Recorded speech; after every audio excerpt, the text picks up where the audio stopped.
This is a former Ukrainian position, once far in the rear of Ukrainian lines, now taken by Russian troops. Assault troops clearing the area first reported this find. Vials filled with an unknown substance. It is tagged, bagged, and transported for testing.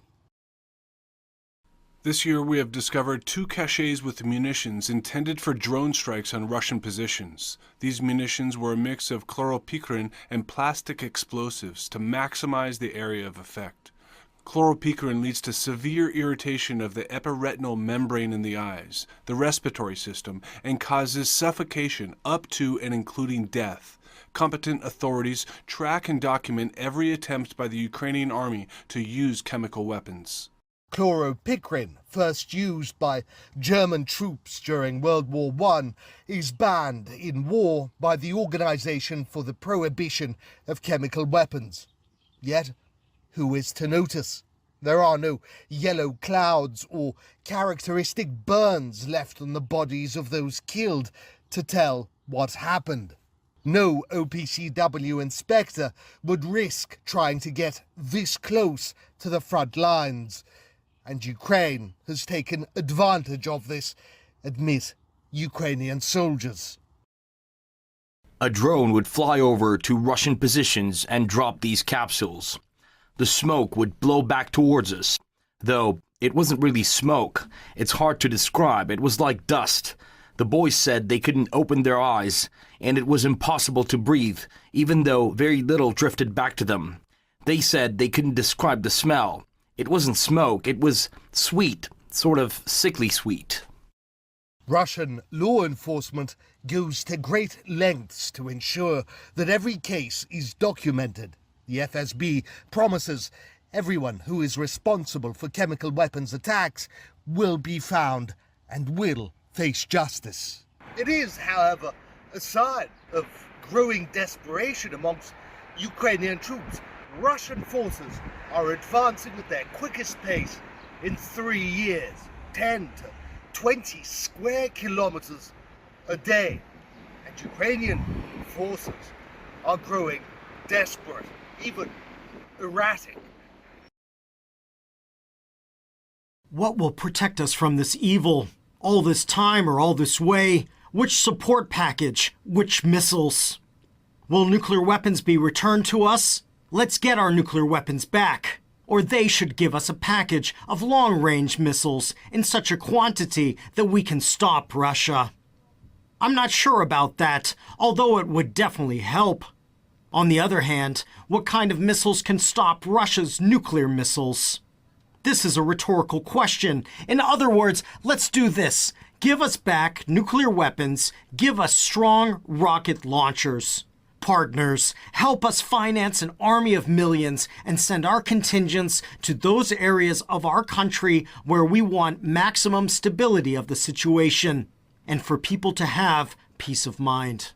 But while nuclear weapons may be a pipe dream, these ad hoc labs, the sort that drug dealers might use to synthesize methamphetamine, are perfectly capable of brewing toxic chemicals with which to try and stall or slow Russia's armies.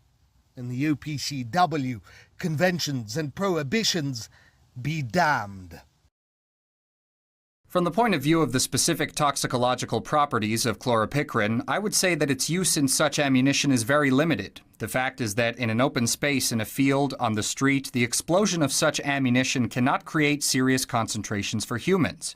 Although, of course, everyone who is close will experience this irritation of the mucous membranes of the eyes and the nose, and it will cause lacrimation, sometimes sneezing, coughing, but nothing more. In principle, such a device cannot create serious consequences, but this munition can be very effective in enclosed spaces, cinemas, schools, or residential premises. And if they were supposed to be dropped from drones, they were designed to cause damage to the personnel of our units, which are located in underground shelters. The rupture of such ammunition can really pose a threat to the life and health of our soldiers. Importantly, chloropicrin is not very toxic, but when it is distributed indoors, the issue of exposure arises. Exposure is the time spent by a person in an atmosphere contaminated with toxic substances. And when this stay is long enough, then of course chloropicrin will not only have an irritating effect, but leads to pulmonary edema, in fact death from suffocation. And in this sense, past worldwide practice confirms that such substances, which seem to temporarily disable people, are actually lethal substances with a fatal outcome. There is some analogy, it seems to me, between the use of chloropicrin by the Ukrainian armed forces today to manufacture such explosive devices.